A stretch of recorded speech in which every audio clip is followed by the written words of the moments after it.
안녕하세요, 여러분. 여러분들과 함께 일용할 양식을 할 티모 선생님이에요. 반가워요. 오늘도 이 말씀이 여러분들의 마음 가운데에 심겨지기를 예수님의 이름으로 축복합니다. 오늘의 말씀은 잠언 19장 말씀인데요. 이 말씀을 보기 전에 여러분들이 각자 문단을 나눠보시고 여러분들의 생각을 공책에 한번 적어봤으면 좋겠습니다. 적어보셨나요? 그렇다면은 오늘 이 19장 말씀을 통해 여러분들 가운데 두 가지를 이야기를 하고 싶어요. 첫 번째는 바로 1절 말씀에 나와 있는데요. 1절 말씀 함께 읽겠습니다. 시작! 가난하지만 진실하게 사는 사람이 어리석고 입술이 고약한 사람보다 낫다. 아멘.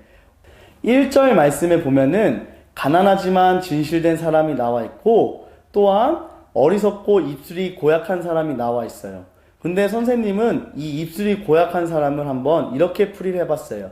거짓말을 잘하는 사람, 이렇게 한번 풀이를 해봤는데요. 그랬을 때 우리는 어떻게 사는 게 낫다라고 이야기를 하고 있죠. 가난하지만 진실되게 살아가라 라는 것이에요. 선생님도 그렇고 여러분들도 그렇고 하루하루 지낼 때 사소하게 작게나마 거짓말을 하진 않나요? 선생님은 어릴 때 이러한 거짓말을 많이 했었던 것 같아요. 장난으로 친구들이 연필을 빌려달라고 했을 때 선생님 필통에 연필이 있었지만 주기 싫어서 없어 이렇게 한 적도 있고, 또한 숙제를 안 해왔는데 선생님들이 너무 무서워서 숙제 안 한 사람 손들어 라고 했을 때 손을 안 든 적도 있어요. 나를 보호하기 위해서 거짓말을 했었던 거예요. 그런데 이런 것을 나는 거짓말을 했고 또한 모든 주변 사람들은 이 거짓말한 것을 모르지만 누구 한 분은 이것을 알고 계세요. 그게 누굴까요? 바로 하나님이에요. 하나님은 모든 것을 알고 계시고 보고 계세요. 우리의 그 순간 가운데 위기를 모면하고 싶어서 또한 그 상황을 대처하고 싶어서 거짓말로 그것을 피할 수는 있겠지만 그 모든 것들을 누군가는 보고 계시다라는 것이에요. 바로 하나님이 그 모습을 보고 싫어하신다라는 것이에요. 그래서 이 1절 말씀에 우리는 진실되게 살아야 된다라는 거예요. 우리의 모습 있는 그대로 살아가고 입술 가운데 거짓말을 하지 말아야 한다라고 강조하는 것입니다. 왜냐하면 거짓말하는 사람의 결과가 오늘 이 19장 말씀에 나와 있기 때문이에요. 함께 5절 말씀 함께 읽겠습니다. 시작! 거짓 증인은 벌을 피하지 못하며 거짓말을 잘하는 사람도 벌을 피하지 못할 것이다. 아멘. 오늘 이 5절 말씀에 분명하게 나와 있어요. 거짓말을 하는 사람은 어떻게 하신다? 바로 벌을 받게 하신다라는 거예요. 또한 벌을 피할 수 없다라는 것이에요. 위기의 순간 또한 나의 그 이미지를 좋은 것을 잃어버리고 싶지 않아서 또한 무엇을 취하기 위해서 얻고 싶어가지고 입술로 거짓말로 그것을 이용하는 것이 아니라 하나님께서는 입술로 진실되고 솔직한 말을 원하신다라는 거예요. 반드시 거짓말하는 사람을 내가 벌을 줄 것이다 라는 것이에요. 거짓말은 들통나게 되어 있고 어느 순간 분명히 벌을 받는다라는 것이에요. 우리가 하나님 앞에 벌을 받는 사람이 되어야 할까요? 아니에요. 우리는 하나님께 벌을 받는 사람이 되는 것이 아니라 하나님께 사랑받고 하나님 보시기에 기쁜 아들과 딸이 되어야 한다라는 것이에요. 여러분들, 그 중에 하나의 방법은 바로 거짓말을 하지 않는 것이다 라는 것을 기억하시고 그렇게 지내시는 여러분들 되기를 예수님의 이름으로 축복합니다. 두 번째로는 선생님이 이야기하고 싶은 것은 바로 8절 말씀에 나와 있어요. 8절 말씀 함께 읽겠습니다. 시작! 지혜를 얻는 것은 자기 영혼을 사랑하는 일이고 깨달음을 간직하는 사람은 잘되게 있다. 아멘. 이 8절 말씀을 보면서 선생님이 마음에 왈칵한 것은 바로 깨달음을 간직하는 자라는 것이에요.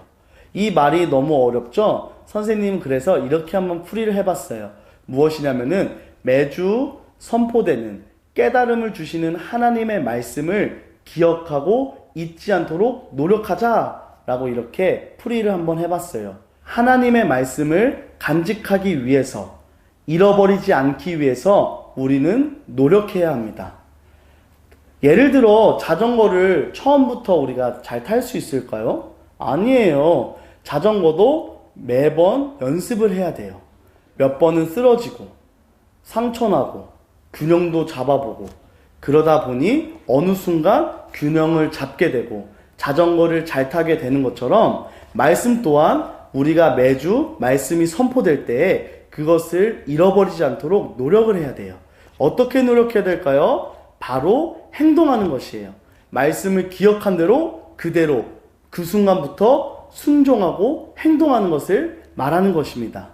그럴 때 그 말씀이 나의 것이 되고 마음 가운데 차곡차곡 쌓여 이 말씀을 통해서 여러분들 가운데 지혜를 하나님께서 주신다라는 것이에요. 여러분들, 우리가 말씀을 언제 듣죠? 주일 예배 때, 또한 화요일과 목요일과 토요일에 일용할 양식으로 우리가 말씀을 묵상하고 말씀을 듣고 있어요. 이 말씀을 그냥 듣고 끝나는 것이 절대 아니에요. 말씀을 듣고 말씀을 깨달았다면은 그 깨달은 것을 간직하기 위해서 순종하고 실천해야 된다라는 것이에요. 정말로 여러분들이 하루하루 지낼 때 말씀대로 살아가는 여러분들 되기를 예수님의 이름으로 축복합니다. 이렇게 해서 선생님이 딱 2가지 정도 이야기를 했어요. 첫 번째는 무엇이냐면은 바로 입술로 거짓말을 하지 않는다라는 것이에요. 어떠한 순간에도 장난으로도 거짓말을 하지 않는 여러분들 되기를 축복합니다. 2번째는 무엇이죠? 바로 깨달음을 간직하는 것이에요. 이것을 풀이했을 때 하나님의 말씀을 간직하기로 노력하자라는 것이에요. 노력하기 위해서는 어떠한 방법을 해야 된다? 바로 행동해야 된다라는 것을 오늘 말씀을 통해 여러분들 가운데 이야기를 했어요. 여러분들 그대로 실천하시는 여러분 되기를 예수님의 이름으로 축복합니다. 그렇다면 다음 이 시간까지 기쁘고 건강하게 뵀으면 좋겠습니다. 그때까지 평안하시고 샬롬.